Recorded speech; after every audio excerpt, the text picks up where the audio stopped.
Warahmatullahi wabarakatuh. Selamat pagi menjelang siang. Ya, karena ini sudah menjelang siang dan saya lihat Bapak Ibu kurang semangat. Gimana kita kalau buat kasih semangat lah dulu ya. Tapi ini memang tidak saya siapkan pantun. Biasanya saya siapkan pantun. Ini tadi tidak sempat sudah. Jadi sekarang kita mulai ya. Misalnya kalau saya bilang SD 034 Kampung Bugis, kalian jawab luar biasa ya. Tapi harus semangat ya. Ulang ya. 1, 2, 3. SD 034 Kampung Bugis, luar biasa. Wow, mantap. Satu kali lagi ya. SD 034 Kampung Bugis, luar biasa. Mantap. Sudah Pak, cukup. Terima kasih Bapak Ibu. Yang saya hormati Ibu Kepala Sekolah Ibu Koni dan rekan guru dan Rendik. Terima kasih karena bersedia hadir pada hari ini dalam rangka diseminasi pemahaman dan penerapan pengalaman budaya positif untuk memenuhi tugas aksi nyata modul 1.4. Saya Tuti Widyasari, calon guru penggerak SDN 034 Kampung Bugis, Kota Tarakan. Tarik nafas dulu ya Bapak Ibu. Jadi hari ini saya akan menyampaikan tentang pemahaman dan penerapan pengalaman budaya positif. Nah, biasanya ini budaya positif ini sudah sering kan ya, didengar oleh lingkungan kita, lingkungan para guru. Kira-kira saya mau menanyakan pendapat Bapak Ibu. Apa sih tentang budaya positif itu yang Bapak Ibu tahu dan yang Ibu pernah dengar? Nah, siapa yang kira-kira bersedia memberikan pendapat budaya positif itu yang seperti apa? Boleh angkat tangan. Saya Bu. Iya, apa itu Bu Nikmah? Kalau menurut saya budaya positif itu kebiasaan yang baik. Contohnya kalau kita dalam kelas sebelum mulai pelajaran, anak-anak berbaris rapi dulu, masuk kemudian berdoa, setelah itu boleh menyanyikan lagu kebangsaan. Oke. Terima kasih Bu Nikmah, luar biasa. Nah, kira-kira ada lagi nggak yang tahu, yang bukan tahu sih, yang apa sih tentang budaya positif itu, gitu? Biar pihak laki-laki, gimana Pak Mail? Budaya positif mungkin yang biasa kita dengar senyum, sapa, santun. Apalagi saya lupa juga Ibu. Terima kasih. Salam pokoknya sapa senyum salam. Ya, terima kasih, luar biasa. Tepuk tangan dulu buat guru-guru hebat SDN 034, luar biasa. Yang saya percaya guru SDN 034 ini adalah guru-guru hebat karena sudah teruji ya, karena sudah terlihat ya. Jadi betul Bapak Ibu, apa yang dikatakan oleh Bapak Ibu itu benar. Jadi budaya positif itu adalah contohnya dikatakan sama Ibu Nikmah tentang kebiasaan yang baik, seperti yang dikatakan Pak Mail juga benar tentang senyum, sapa, salam. Jadi kira-kira budaya positif ini penting nggak kita terapkan di sekolah kita? Ya, sangat penting ya Bapak Ibu. Jadi budaya positif ini sangat penting kita terapkan di dalam lingkungan sekolah kita. Kenapa sangat penting? Karena apabila kebiasaan budaya positif ini kita terapkan, ya kita sebagai guru menerapkan budaya positif, otomatis siswa kita atau peserta didik kita akan tumbuh motivasi intrinsik itu dari dalam dirinya. Jadi melakukan hal-hal yang kebiasaan-kebiasaan baik itu bukan berdasarkan paksaan, tapi sudah dari dalam dirinya sendiri. Baiklah Bapak Ibu, Ya.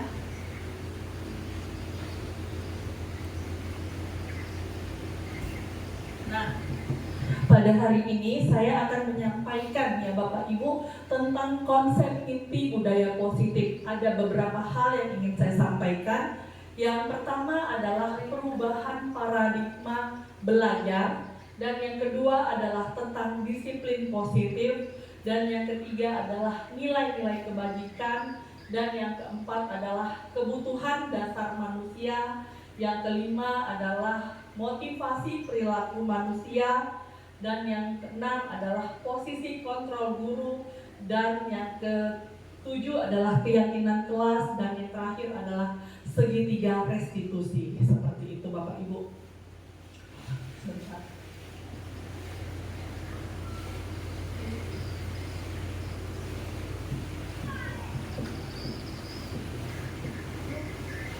Di sini aja ya Bapak Ibu, jadi enak mencet-mencetnya. Nah, jadi pembelajaran dengan paradigma baru. Nah, apa sih pembelajaran dengan paradigma baru? Nah, Bapak Ibu pernah tidak mendengar seperti ini? Pembelajaran yang berpihak pada guru atau pembelajaran yang berpihak pada murid. Siapa yang pernah dengar? Ada yang pernah dengar? Nah, kamu Alif. Nah, kira-kira kita ini boleh Pak Alif menyebutkan apa itu pembelajaran berpihak pada guru dan apa itu pembelajaran yang berpihak pada murid? Boleh diinfokan. Setahu saya pembelajaran yang berpihak pada guru itu berarti teacher center, yang mana guru itu berperan secara optimal mengakomodir dalam proses pembelajaran. Sedangkan yang pembelajaran yang berpihak kepada murid itu yang saya tahu itu student center. Artinya siswa yang di situ berperan aktif dalam proses pembelajaran. Seperti itu, Bu. Terima kasih nih Pak Mu'alif, ini termasuk salah satu guru hebat. Tepuk tangan dulu Pak. Ya benar. Jadi pembelajaran dengan paradigma baru itu pembelajaran yang berpihak pada murid. Yang intinya pembelajaran merupakan paradigma baru, merupakan pembelajaran yang dirancang berdasarkan prinsip pembelajaran diferensiasi. Nah, pembelajaran yang berdiferensiasi itu adalah pembelajaran yang berpihak pada murid. Apa itu pembelajaran yang berpihak pada murid? Jadi, di mana kita pihak guru, di mana kita sebagai pihak guru harus mengetahui kebutuhan siswa kita apa sih. Jadi bukan berdasarkan atas kebutuhan kita, mau kita. Nah, inilah hal-hal baru yang saya dapatkan di guru penggerak ya. Memang istilahnya banyak hal yang saya dapatkan di sini. Contohnya ini, karena memang mendidik anak zaman sekarang saya rasa memang harus menerapkan pembelajaran yang berpihak pada anak. Beda dengan kita zaman dulu. Kalau dulu mungkin dididik dengan pembelajaran berpihak pada guru masih bisa, tapi untuk zaman sekarang sebaiknya memang kita mendidiknya dengan pembelajaran yang berpihak pada murid atau siswa. Ya, berdiferensiasi sehingga para peserta didik belajar sesuai dengan kebutuhannya berdasarkan tahap perkembangan sesuai teori psikologi modern untuk mewujudkan profil pelajar Pancasila. Nah, Bapak Ibu sudah pernah mendengarkan apa itu profil pelajar Pancasila? Ya, sudah. Wah, sudah dong ya kan? Loh? Bentar. Nah, jadi profil pelajar Pancasila itu yang pertama ya, saya jelaskan sebentar. Ada yang pertama adalah beriman dan bertakwa. Tentunya kita ingin nanti hasil output anak kita beriman dan bertakwa dan mempunyai karakter yang baik. Lalu yang kedua adalah berwawasan global. Apa sih, kenapa sih harus berwawasan global gitu kan? Ya, apalagi kita hidup di Indonesia. Indonesia ini terdiri dari budaya yang sangat banyak. Jadi budaya yang sangat banyak, otomatis siswanya harus istilahnya paham tentang kebinekaan global. Jadi dia tidak canggung untuk berhadapan dengan suku-suku lain. Kan dia tidak hidup di selamanya di tempat tinggalnya seperti itu. Ketika dia berwawasan global, di mana saja dia hidup di Indonesia maupun di luar Indonesia, dia bisa menyesuaikan diri seperti itu. Nah, lalu yang ketiga adalah bergotong royong. Bergotong royong di sini bukan hanya untuk kerja bakti setiap hari Minggu, Bapak Ibu, ya, tetapi bergotong royong maksudnya di sini adalah luas. Berkolaborasi, dimanapun kita berada kita bisa berkolaborasi atau bergotong royong, khususnya siswa dalam pembelajaran seperti itu. Lalu kreatif. Nah, kreatif di sini yang ini bukan hanya siswa saja yang dituntut kreatif dan bernalar kritis untuk ini ya. Jadi guru sebelum kita menuntut siswa kita menjadi kreatif, otomatis kita sendiri sebagai guru harus kreatif dan bernalar kritis. Karena memang sudah zamannya beda dengan dulu. Dulu siswa itu apa yang kita suruh dia buat. Jadi sekarang ini dengan kemajuan teknologi khususnya, mereka itu lebih kreatif sebetulnya daripada kita, ya. Nah, seperti itu. Dan mandiri. Jadi dengan kemajuan teknologi, anak-anak zaman sekarang, siswa di zaman sekarang ini otomatis sudah kita coba pancing sedikit, dia sudah ngomong banyak, sudah lebih kreatif. Jadi beda memang. Dulu saya pernah berkata seperti ini, kenapa ya anak dulu zaman tahun 2000 pertama saya masuk SD mengajar itu beda, kenapa anak zaman sekarang ini bingung saya. Akhirnya terjawab setelah saya masuk guru penggerak, oh ternyata begini mendidikan, memang berbeda. Anak zaman sekarang di era 3 tahun setelah COVID inilah yang saya perhatikan perlunya pembelajaran yang berpihak pada murid seperti itu, Bapak Ibu. Kita lanjutkan. Nah, di sini miskonsepsi tentang teori kontrol. Nah, saya juga ini juga pembelajaran buat saya pribadi dan ingin saya sampaikan kepada Bapak Ibu. Kita sering miskonsepsi terhadap teori kontrol. Jadi kita beranggapan ilusi guru mengontrol murid. Dulu, nah ini khususnya dulu ya, kita menganggap kita bisa mengontrol murid. Dan pada zaman sekarang memang sudah bukan eranya lagi. Tidak, mungkin kita misalnya dia diam, mungkin pada saat itu. Tapi kita keluar sedikit 2 langkah, 3 langkah, mulai lagi dia. Nah itulah yang dinamakan miskonsepsi ya. Terus yang keduanya, ilusi bahwa kritik dan membuat rasa bersalah mampu menguatkan karakter. Nah, jadi dulu juga saya sering gitu melakukan siswa merasa bersalah supaya dia merasa bersalah. Ternyata itu bukan juga solusi. Jadi kenapa saya bilang itu juga bukan solusi? Karena dia merasa bersalah, setelah itu dia buat lagi kesalahan, dan setelah itu buat lagi kesalahan.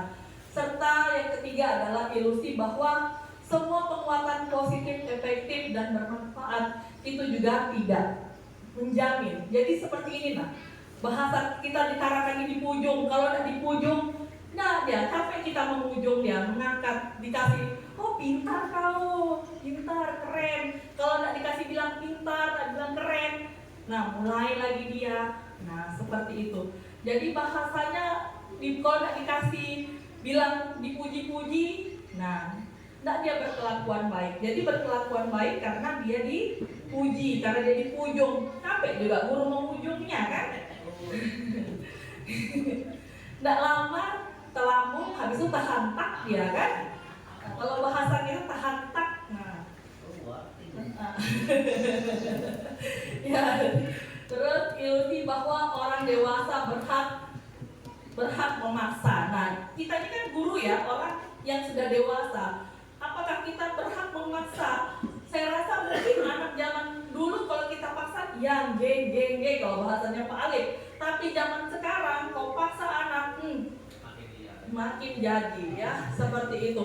Jadi yang paling penting adalah bagaimana menumbuhkan motivasi dari dalam diri siswa tersebut. Jadi bukan dari yang seperti ini, bukan dari guru, bukan dari dipujung-pujung baru dia mau. Terus apalagi yang satunya tadi tuh? Nah, tunggu dia dikritik, kita buat dia merasa bersalah, baru dia sadar. Tidak. Tetapi pendidikan yang zaman sekarang ini, biarkanlah siswa yang timbul dari dalam dirinya sendiri seperti itu. Biar dia menyadari.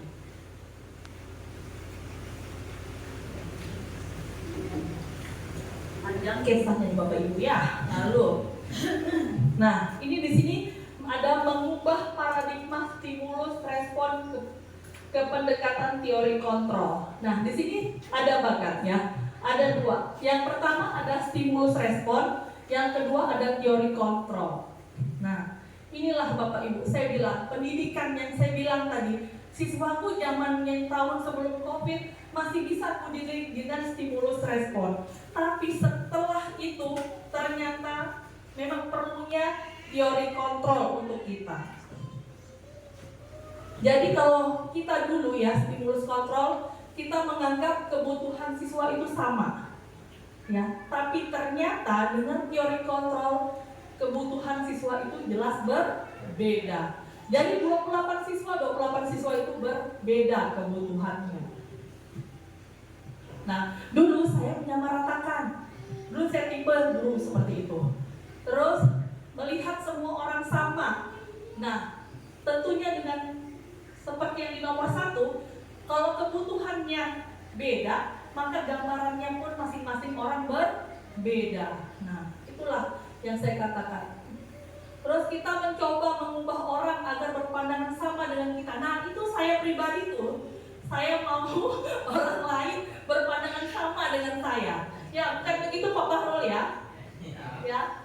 Bu Tuti itu sukanya gitu. Kita mencoba mengubah orang agar berpandangan sama dengan kita. Ternyata hal itu bukannya tidak benar ya. Istilahnya itu sudah berlaku di era yang dulu. Yang benarnya itu teori kontrolnya adalah kita berusaha memahami pandangan orang lain tentang dunia. Jadi bukan kita memaksakan si dia ikut pandangan seperti kita, tetapi kita yang berusaha memahami dia. Ternyata saya salah seperti itu. Ya. Nah, ini kita sama-sama saling bercermin ya sebagai guru. Kita kira-kira kita begitu enggak ya gitu. Terus berperilaku buruk dilihat sebagai satu kesalahan. Nah, itu juga dulu saya.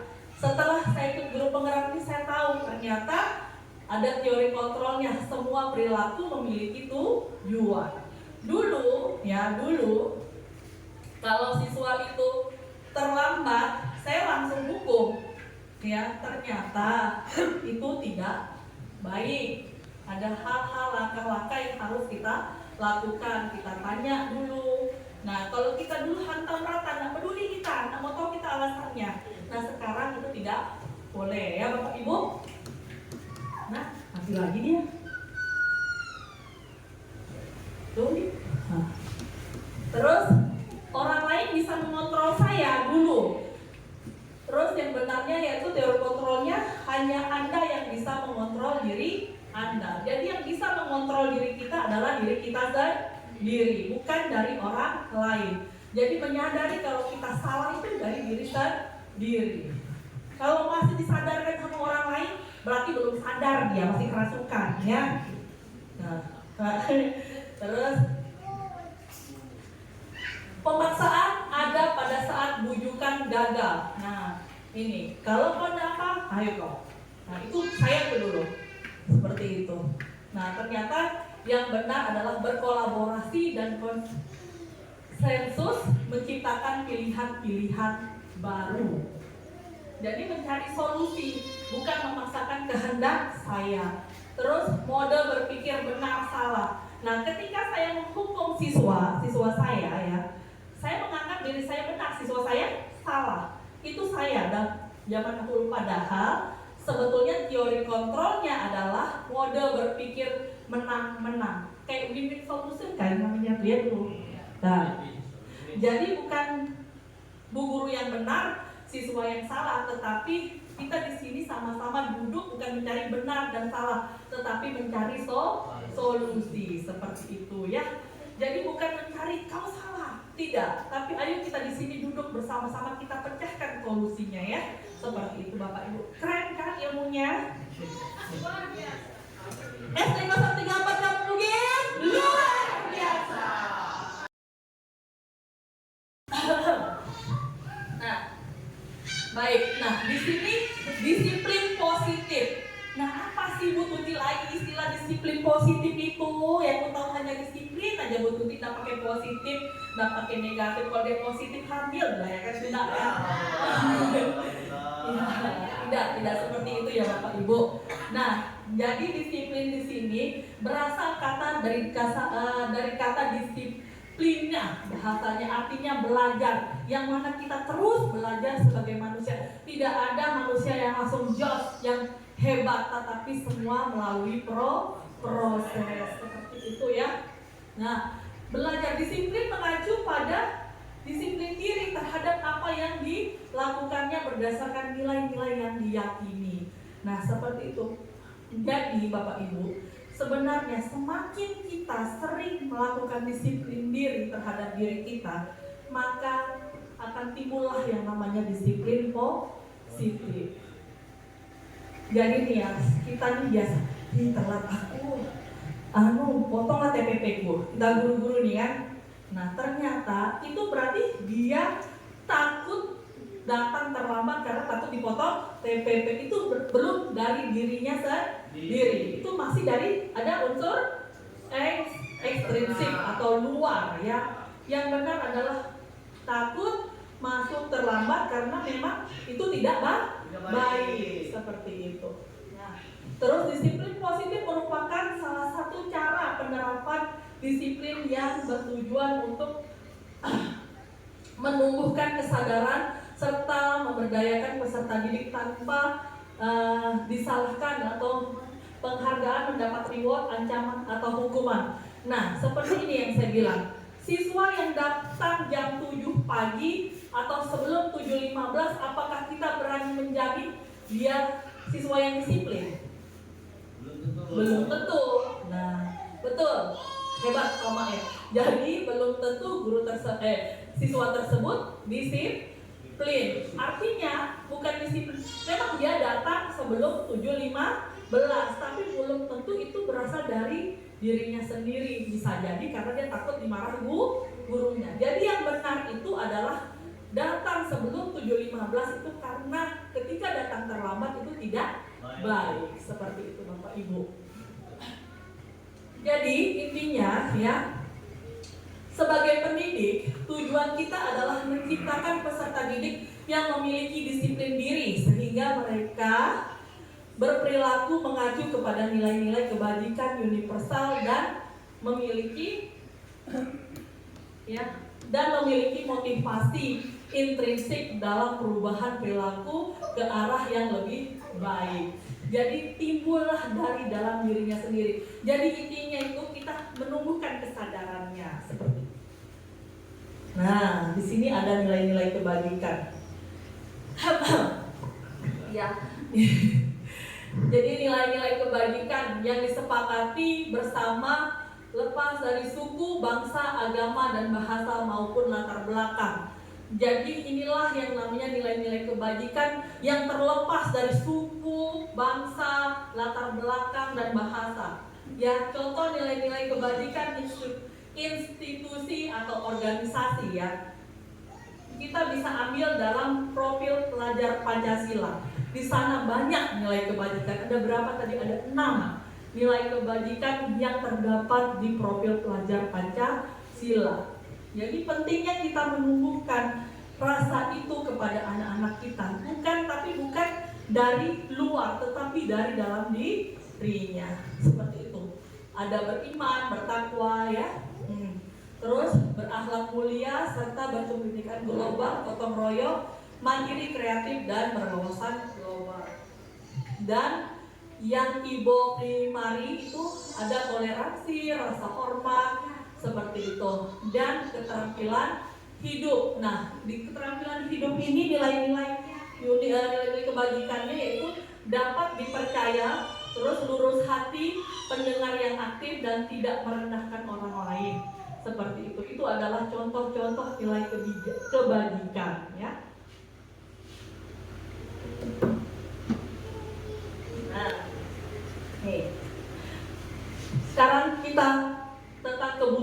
dasar manusia. Bapak Ibu, kebutuhan dasar manusia. Kalau kira-kira kebutuhan dasar kita tidak terpenuhi, apakah yang Bapak Ibu lakukan? Apakah duduk tenang menikmati itu? Gelisah, tenang. Gelisah, tidak tenang. Ya, kalau kebutuhan kita tidak terpenuhi, nah contohnya saya, kalau saya sedang lapar, berarti saya sedang butuh makanan. Ketika makanan tidak datang, saya menjadi gelisah. Itulah Bu Tuti. Ya. Ya. Jadi kebutuhan dasar manusia itu adalah segala sesuatu yang kita lakukan untuk mendapat apa yang kita inginkan. Seluruh tindakan yang kita lakukan memiliki tujuan tertentu, dan semua usaha terbaik yang kita lakukan adalah dalam rangka agar kebutuhan dasar kita terpenuhi dengan baik. Seperti itu. Itulah kebutuhan dasar.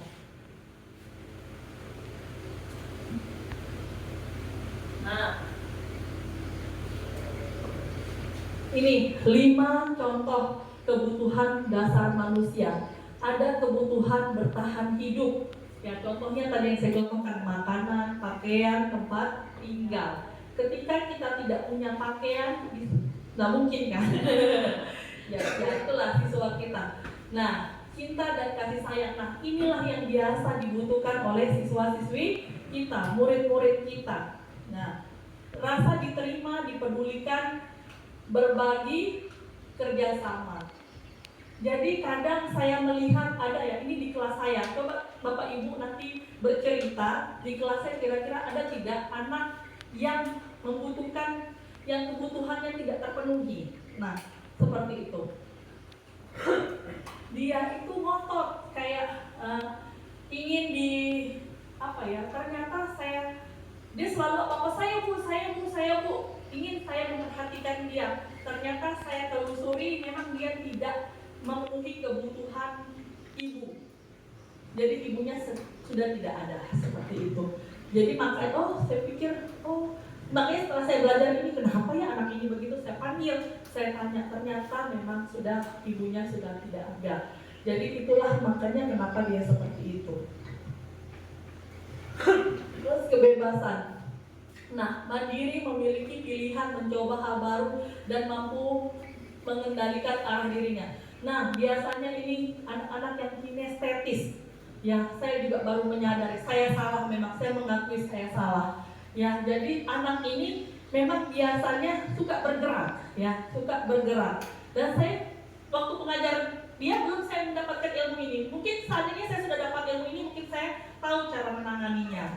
Ya, jadi kebebasan. Jadi anak itu ya memang dia selalu bergerak seperti itu. Ternyata anak itu memiliki kebutuhan untuk kebebasan. Anak-anak yang belajarnya kinestetis, dia membutuhkan. Jadi kita harus memahami 28 siswa itu. Iya, kebutuhannya harus kita pahami satu persatu dan harus kita mengerti. Kira-kira repot nggak? Tidak, ternyata. Ya agak sedikit lah, tapi tidak juga repot-repot betul. Terus kesenangan, bermain, humor, tertawa. Nah, ini biasanya dulu kalau pembelajaran berpihak pada guru, itu biasanya pembelajarannya tegang. Itu saya apalagi ngajar matematika, harus bisa seperti itu. Ternyata tidak. Ya, saya juga salah. Itu lagi-lagi ini betul-betul pelajaran yang ada di guru penggerak ini membuat saya bercermin, berefleksi. Ya, ternyata tidak seperti itu. Yang harus saya lakukan adalah menciptakan permainan-permainan. Nah, ada juga saya berefleksi juga dari Ibu Cita kemarin. Dia mau pulang, gak usah lah main kartu, dia bilang gitu. Ternyata ada juga yang takut untuk bermain seperti itu karena dia lambat pulang katanya. Jadi itulah kebutuhannya berbeda-beda seperti itu. Terus kekuasaan, harga diri, sama keinginan untuk diakui. Jadi kalau dia biasanya ini anak-anak pintar, dia selalu ingin diakui dan selalu bilang hebat, anak hebat seperti itu. Dan memang kita sebagai guru tidak henti-hentinya memuji mereka dengan anak hebat, luar biasa. Karena itu doa ya, kita anggap saja itu doa dan kita mendoakan siswa kita menjadi yang lebih baik. Nah, di sini motivasi perilaku manusia. Kalau dia masih untuk menghindari ketidaknyamanan atau hukuman, sama untuk mendapatkan imbalan atau penghargaan dari orang lain, berarti kita sudah berhasil atau belum menumbuhkan motivasinya? Belum, karena masih ekstrinsik, masih dari luar. Masih minta puji bahasa kita ya, minta puji bilang. Nah, kalau dia sudah timbul dari dalam dirinya, jadi untuk menjadi orang yang merdeka, yang mereka inginkan dan menghargai diri sendiri dengan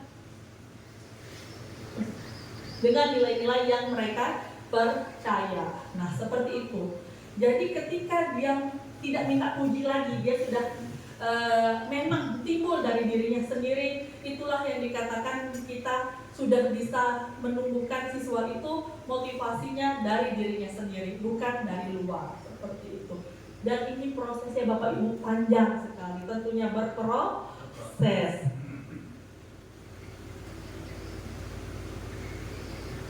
Lanjutkan.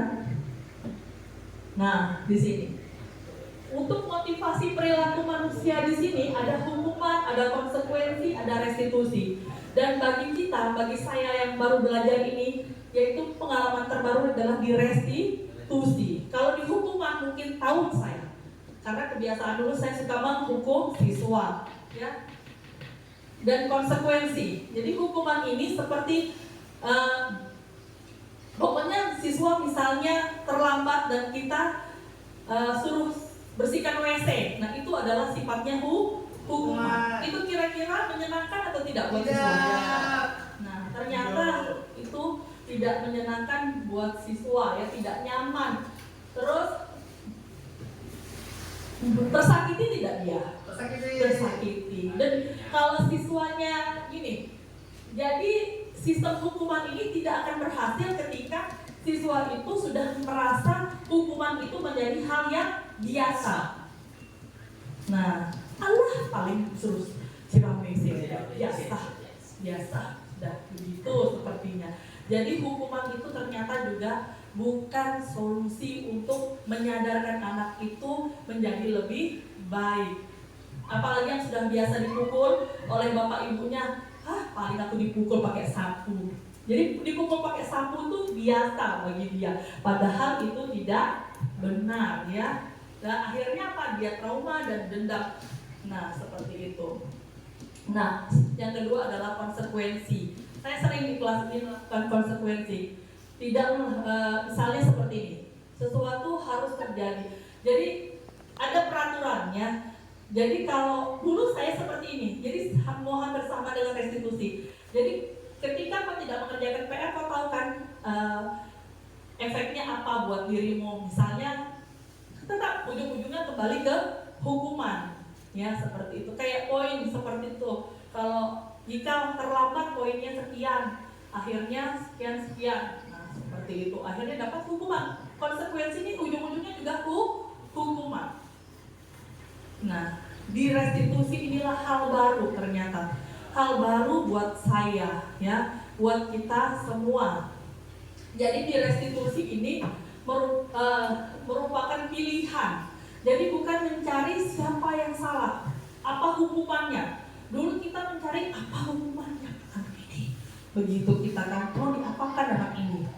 Ternyata itu juga tidak baik. Jadi yang benar itu adalah mencarikan solusi agar anak tersebut tumbuh kesadaran dirinya tidak mengulangi kesalahan itu. Jadi bukan dari diri kita, tetapi dari dirinya sendiri. Kira-kira apa sih gitu? Kita tanyalah baik-baik dia, seperti itu. Ya, di sini restitusi itu merupakan pilihan menguatkan untuk murid anak dalam jangka waktu panjang. Dan korban mendapatkan ganti dan anak mendapatkan penguatan, masalah terpecahkan dan murid belajar bertanggung jawab. Nah, seperti itu. Dia akan merasa lebih bertanggung jawab.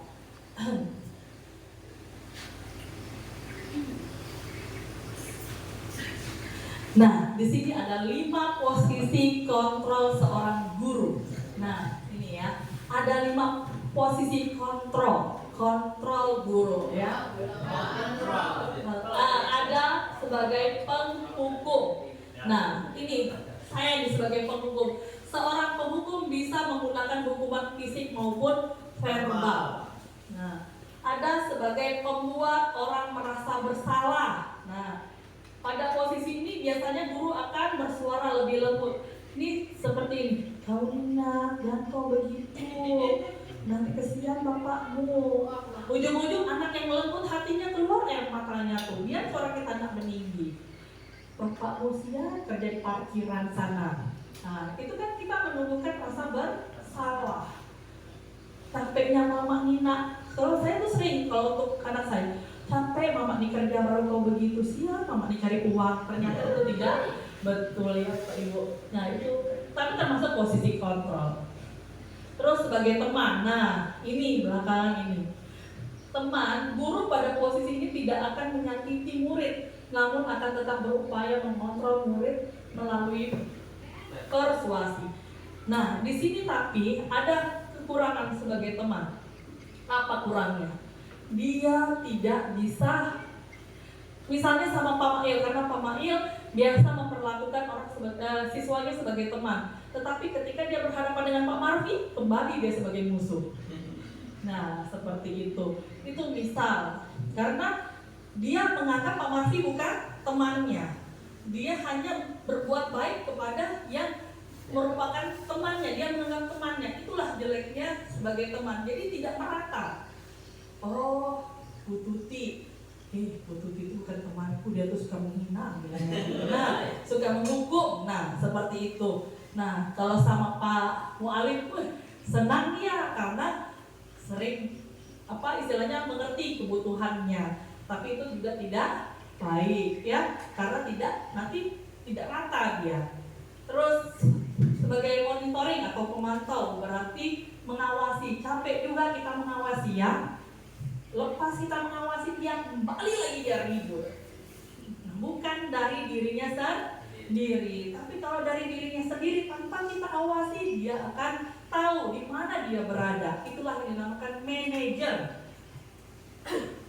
Manajer atau posisi terakhir manajer adalah posisi mentor, di mana guru berbuat sesuatu atau bersama dengan murid, mempersilahkan murid mempertanggungjawabkan apa yang dia lakukan, seperti itu, bukan dari paksaan. Ya. Nah, itulah proses yang harus kita lalui Bapak Ibu, menjadikan siswa kita menjadi seorang apa? Seorang kapiten?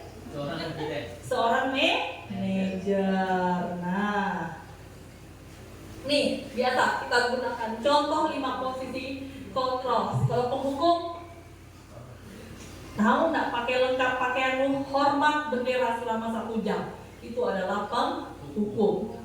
Terus membuat orang merasa bersalah.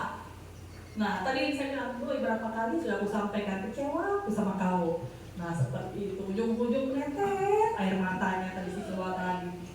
Nah, sebagai teman, ayo dong ikuti aturan sekolah. Nah, kata-kata gitu lah kalau kita kan, supaya dia istilahnya mau mengikuti kita, tapi itu ternyata tidak baik juga.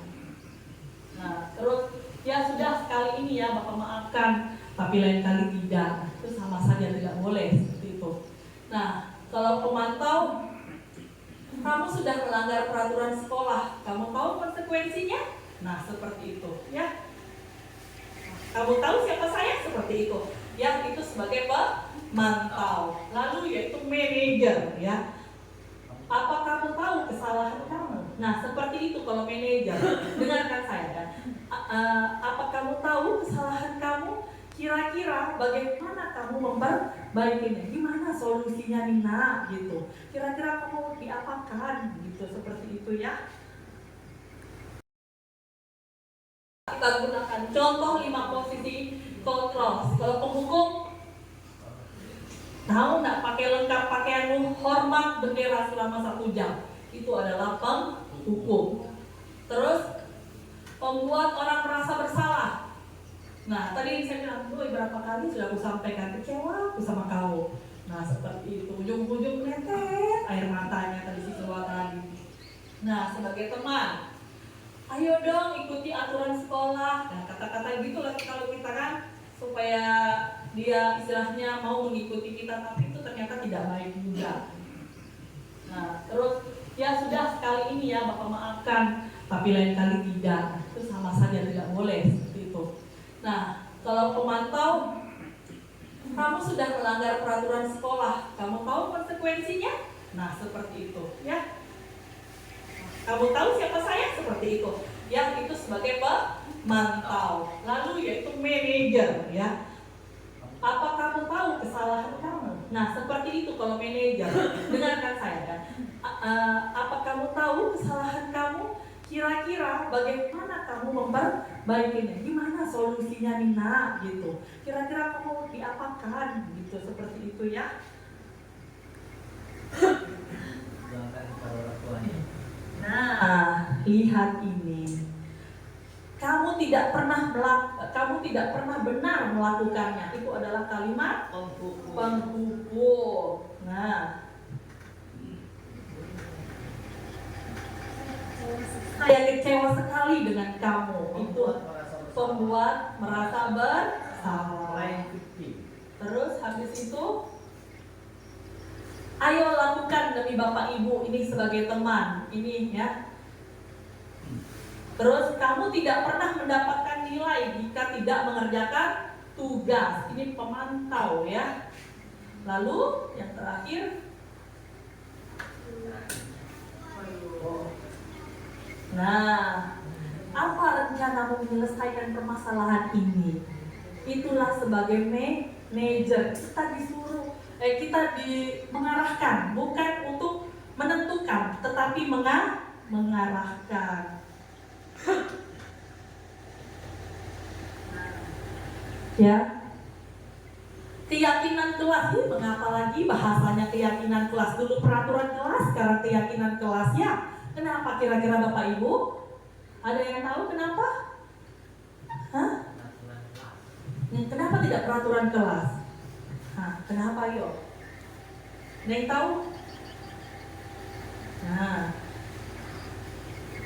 karena kalau peraturan itu cenderung dia berkaitan dengan hukuman. Ketika dia tidak mematuhi, maka dia akan dihukum. Tapi kalau keyakinan kelas, ketika dia melanggar keyakinan itu, dia akan timbul dari dirinya sendiri. Oh iya, biasanya itu kalau kita sholat, biasanya anak-anak merasa dia berdosa, seperti itu ya Bapak Ibu.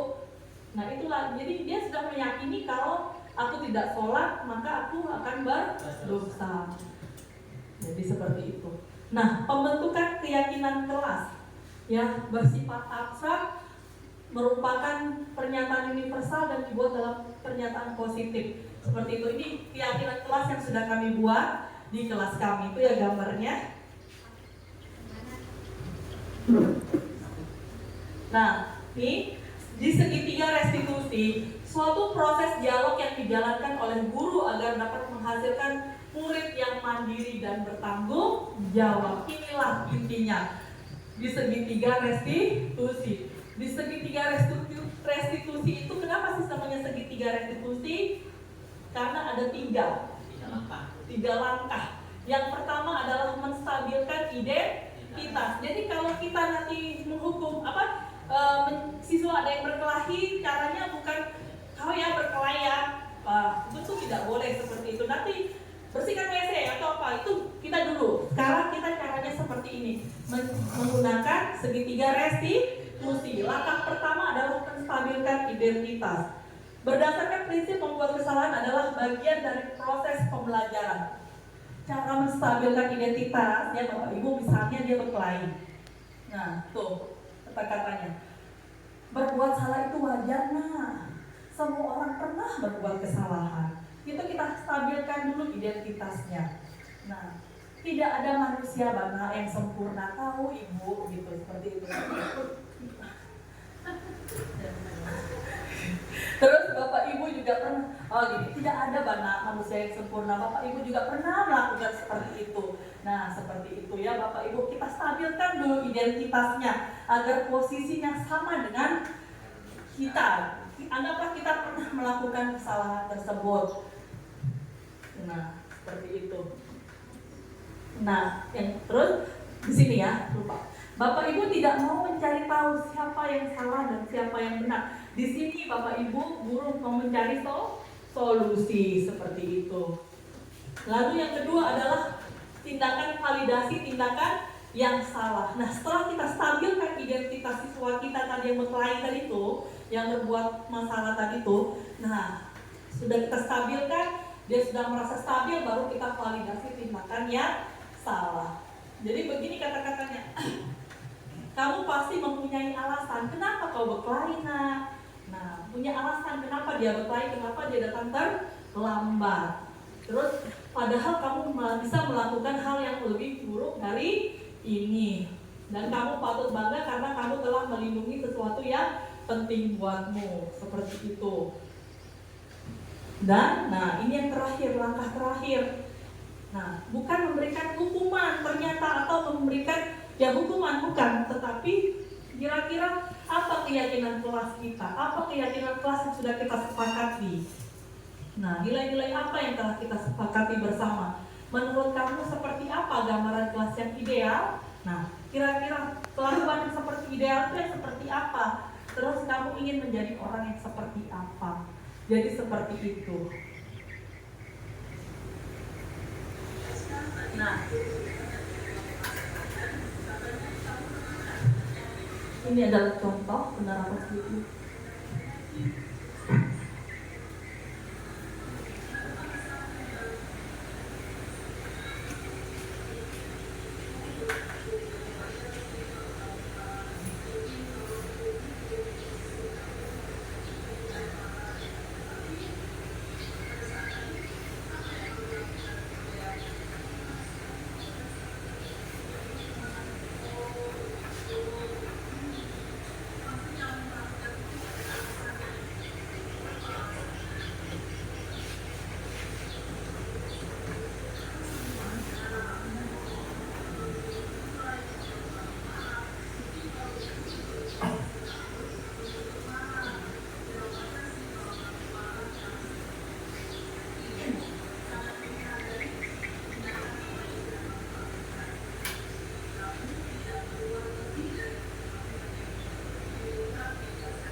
Nah, seperti itu Bapak Ibu ya. Jadi segitiga restitusi yang saya lakukan adalah seperti itu. Jadi kita tidak langsung baik, kenapa kamu berkelahi? Bukan, tetapi kenapa istilahnya, saya dengar begini, kamu berkelahi itu kenapa? Terus saya jelaskan, oh kita stabilkan dulu. Ya wajar kalau kamu marah. Mungkin ibu juga kalau di posisi itu, ibu juga marah, stabilkan dulu. Nah, baru itu kita menanyakan dia kira-kira benar tidak seperti itu, dan hingga dia timbullah rasa rasa itu salah dan dia mau memperbaikinya, dan akhirnya dia mencari solusi atas permasalahan saya sendiri. Oh ya, saya salah dan saya tidak mengulanginya lagi. Tapi Bapak Ibu, memang lagi-lagi saya katakan butuh proses, tidak merta-merta langsung berhasil. Semua apa yang kita lakukan berproses ya, seperti itu. Tapi insya Allah kalau kita niatkan dengan yang baik, insya Allah akan berhasil. Amin. Itu ya.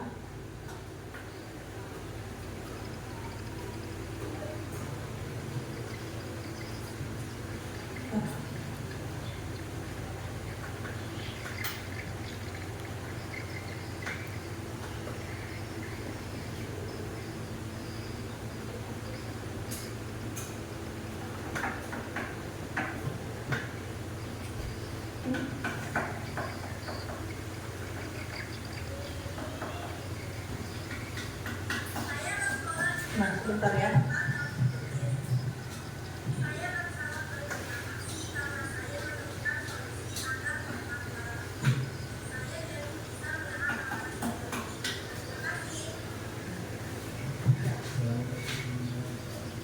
Seperti itu. Ya. Jadi kira-kira dari apa yang penjelasan yang saya tadi, mungkin ada Bapak Ibu guru yang ingin bertanya kira-kira apa, atau mau bercerita kira-kira saya sudah sih Bu Tuti melakukan hal ini cuma atau apa-apa. Ya, saya minta kepada Bapak Ibu guru, jika memang ada silahkan kita saling berdiskusi di sini. Ya, Pak Mu'alim, terima kasih. Ya, untuk sesi ini saya hanya ingin kita sharing bersama. Siapa tahu terutama pada guru-guru yang mengajar di kelas bawah. Kalau kita membuat kesepakatan kelas dengan siswa yang kelas atas, mungkin bisa kita ajak secara langsung ada umpan balik.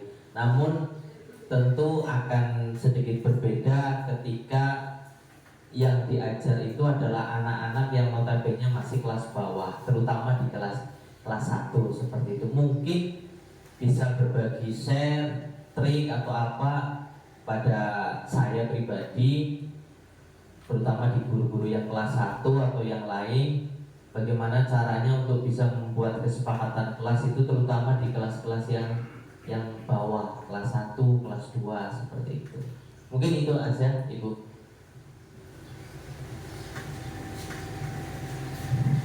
Ternyata Pak Mu'alim minta sharing sama guru kelas 1, guru kelas 2, dan kelas 3. Nah, kira-kira ada yang bisa menjawab atau sudah pernah misalnya melakukan keyakinan kelas di kelasnya atau gimana? Kira-kira seperti apa? Nah, gimana Bapak Ibu? Baiklah, ini saya akan kasih gambaran sedikit Pak Mu'alim. Terima kasih karena sudah mau istilahnya menanyakan hal yang benar. Memang benar, tidak semudah seperti kelas tinggi. Kalau kelas tinggi kita tinggal oh ya gini, dia langsung tanggap. Tetapi kalau kelas 1, nah biasanya khususnya menulis ya. Kalau kelas 1 belum bisa menulis. Kira-kira kalau saya jadi guru kelas bawah, saya akan menyiapkan gambar-gambar seperti itu Pak Mu'alim. Jadi memang kalau untuk menulis ya masih susah, tidak mudah buat mereka ya. Tapi kalau untuk mungkin kita sudah menyiapkan, misalnya kalau keyakinan kelas saling menghormati, dia antar siswa bersaliman seperti itu. Nah seperti itu contohnya. Nah ini kan misalnya tata tertib tidak boleh harus tertib di dalam kelas. Nah dia siapkan gambar yang siswa yang belajarnya secara tertib seperti itu. Ya memang guru kelas 1 ini lebih dituntut lebih kreatif ya.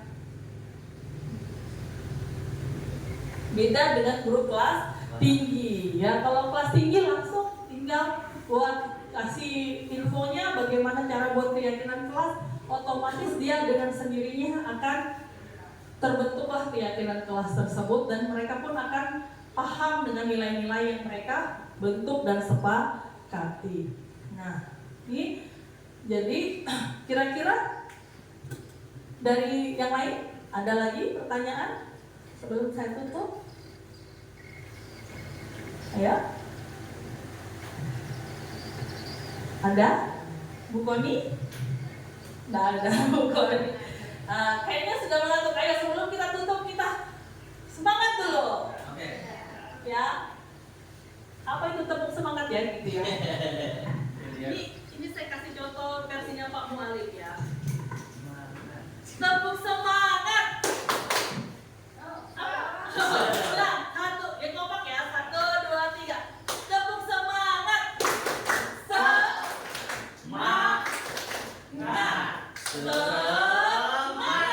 Kembali begini terakhirnya, bukan ya. Oke ya. Tepuk semangat.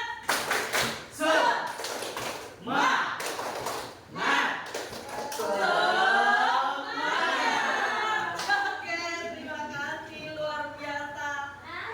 Luar biasa. Guru-guru SD 034 memang selalu keren ya.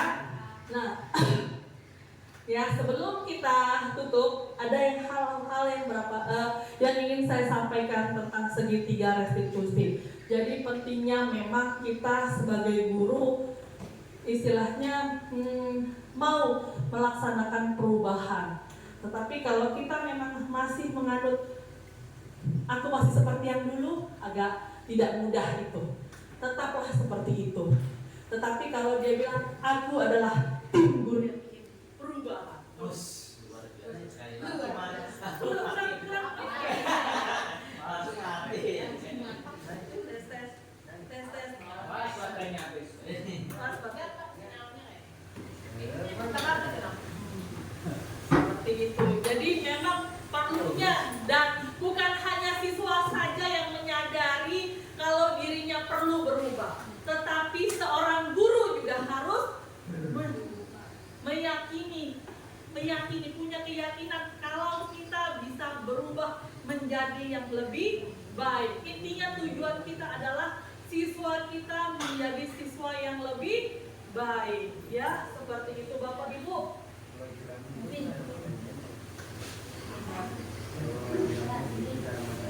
Jadi intinya adalah saya tutup ya. Dalam penerapan program disiplin positif, hendaknya guru memiliki standar atau kepribadian profesional dan sosial yang baik, di mana guru mampu merefleksi. Ya seperti tadi saya sampaikan, guru hendaknya melakukan refleksi, bercermin. Ketika dia bercermin, dia melihat dirinya, oh ternyata diriku begini.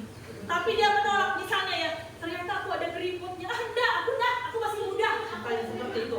Ini misalnya nih ya, misalnya ketawa yang guru-guru sudah usia apa gitu kan. Jadi ternyata tidak seperti itu. Ketika kita sudah tahu, oh kita ada punya kerutan, setelah kita bercermin, makanya kita cari skincare-nya, ya, atau kita cari solusinya apa buat kerutan tersebut, seperti itu. Nah, apakah dengan totok wajah ataukah beli skincare di TikTok atau dimanapun yang ada ya. Jadi intinya kita berefleksi, tapi mengakui. Tapi kalau kita tidak mengakui, aku masih cantik, padahal sudah berkerut di mana-mana, nah itu tidak benar. Tetapi ketika kita mau merubah diri kita menjadi lebih baik, kita akan menjadi lebih baik. Kita lebih baik, siswa pun lebih baik. Seperti itu Bapak Ibu. Nah, merefleksi dirinya dalam posisi kontrol saat ini. Tadi kita sudah mempelajari yang namanya posisi-posisi kontrol. Dengan demikian kita tahu posisi kontrol kita di mana. Teman. Nah, ada saya sebagai teman. Tapi ya, tadi sebagai teman itu sebaiknya pelan-pelan kita rubah. Sebaiknya kita mengacu kepada segitiga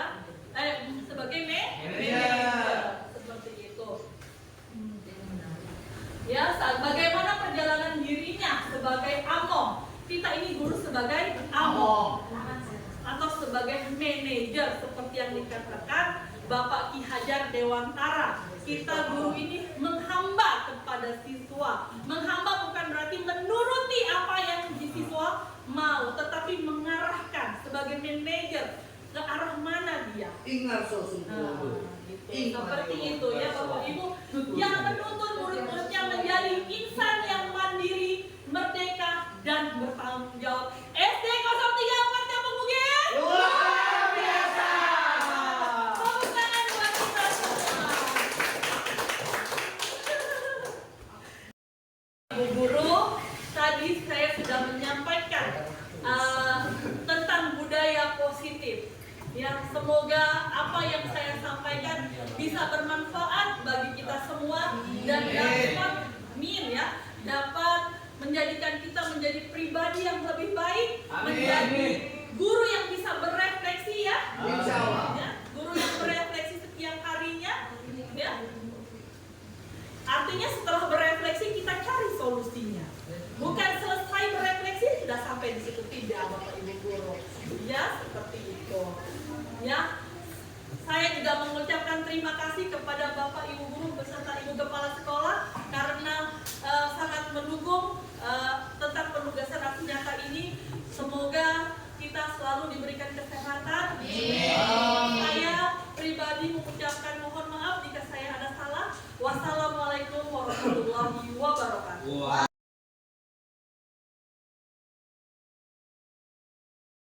Assalamualaikum warahmatullahi wabarakatuh.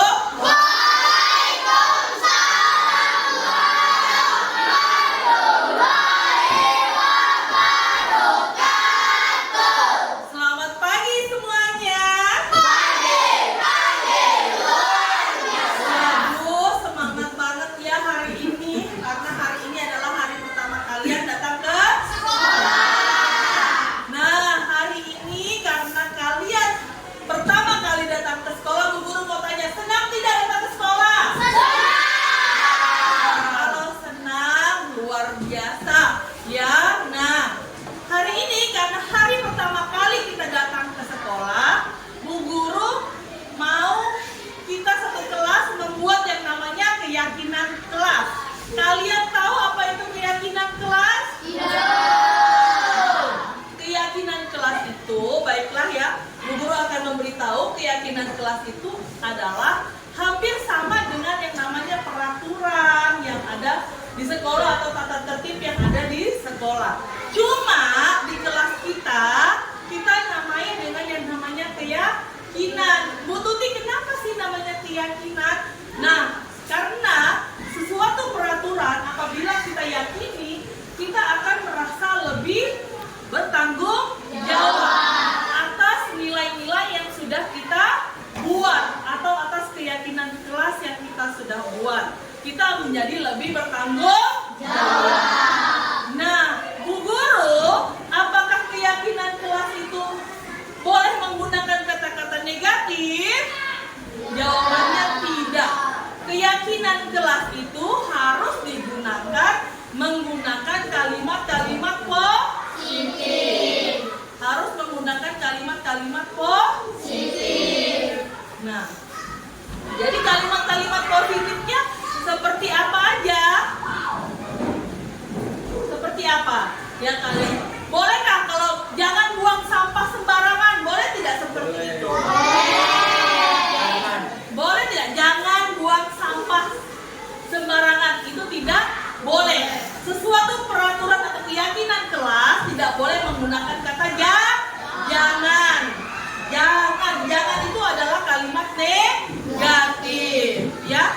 Jangan itu adalah kalimat negatif. Jadi harus menggunakan kalimat positif. Misalnya, jangan membuang sampah sembarangan.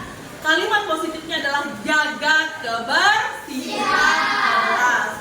Menjaga kebersihan kelas. Terus yang kedua, misalnya tidak boleh berkelahi. Apakah itu boleh? Tidak boleh, karena menggunakan kalimat tidak atau jangan. Yang benar apa? Saling menghormati atau saling menyayangi antar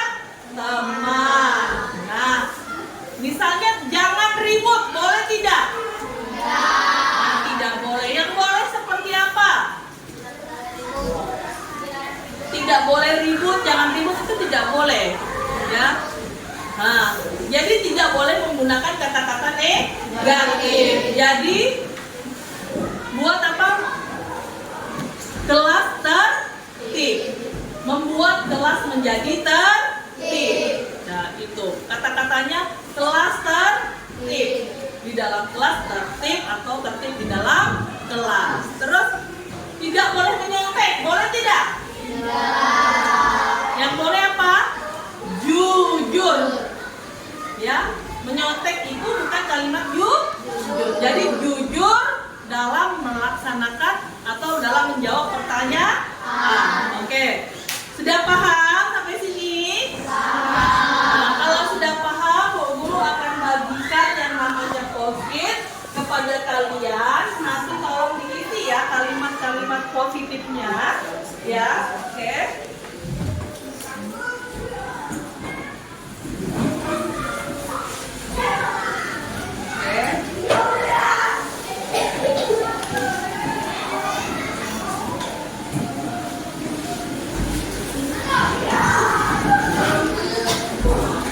Isi dengan kalimat-kalimat positif.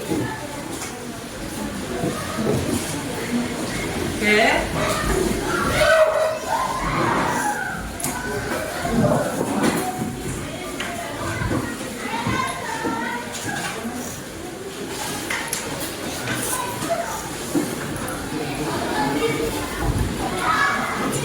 Tidak boleh kalimat negatif ya, harus kalimat positif. Misalnya menghormati atau menyayangi teman, jujur dalam mengerjakan tugas. Tidak boleh terlambat, boleh tidak? Jadi apa? Datang tepat waktu. Good job. Good.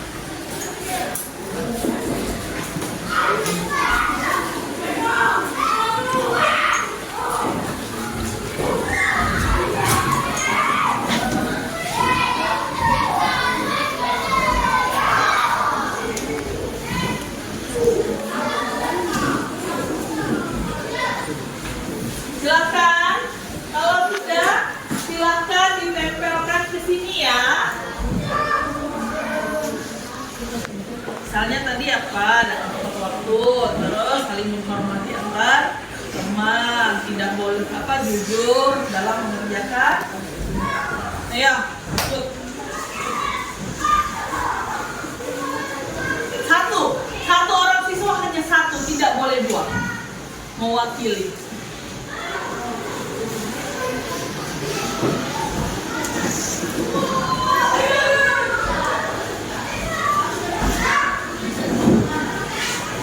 Ya, kalau sudah silakan ke depan.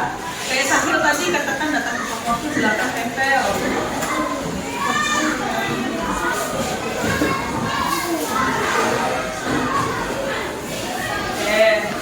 Terus. Oke, tempel silakan.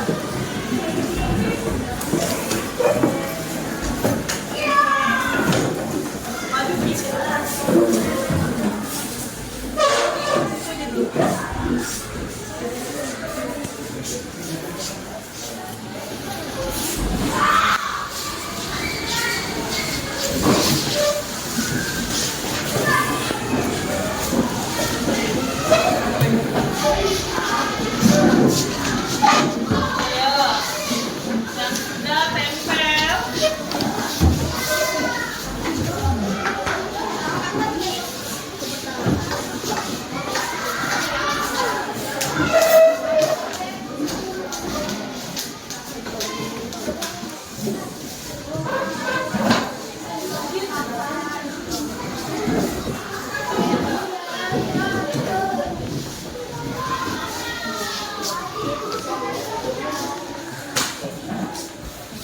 Terima kasih.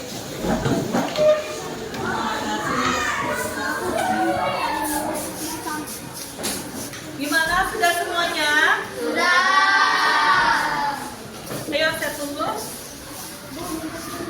Ya, boleh. Silakan.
saja. Oke? Jujur dalam mengerjakan tugas, sudah menjaga kebersihan kelas, membersihkan kelas atau piket kelas, betul, mendengarkan guru saat penjelasan 2 jam. Jujur dalam mengerjakan sesuatu, mengguru karena sama. Jujur dalam mengerjakan PR, datang tepat waktu. Piket kelas, ini sama. Mendengarkan guru. Nah, ini ya. Berpakaian rapi, betul. Tepat waktu tadi juga ya.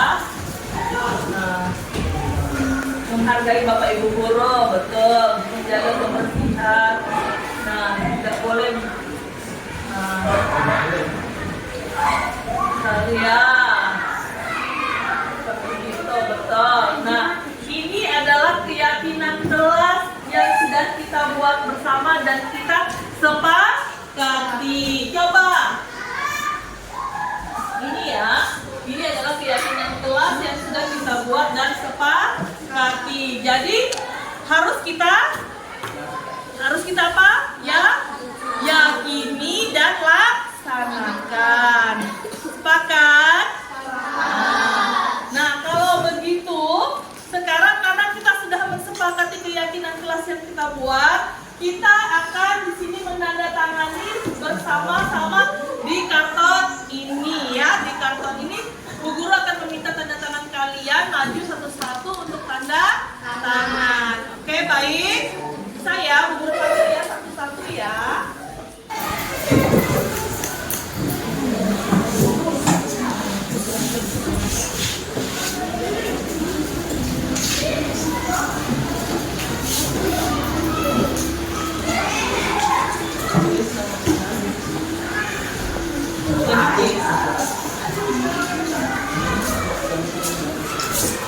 Terus Raisya,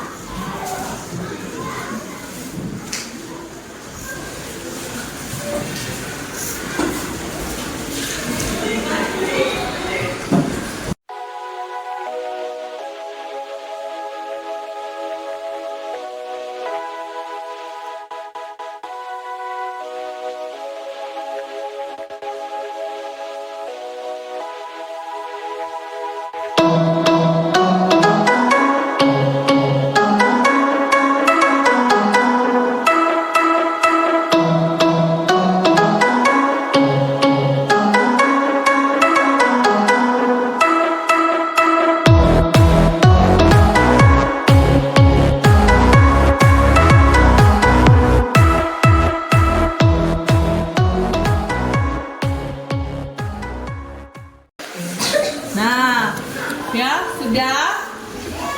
Ini karena sudah dibuat tanda tangan siswa kelas 6B tentang keyakinan kelas. Jadi keyakinan kelas kita resmi kita buat hari ini dan kita sepakati.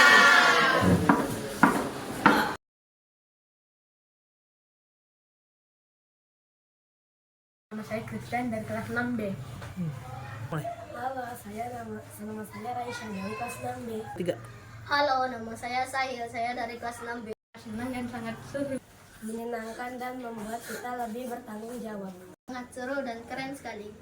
Penting sekali. Sangat penting. Sangat penting. Kami lebih bertanggung jawab. Kami menjadi lebih tertib. Kami jadi anak yang baik.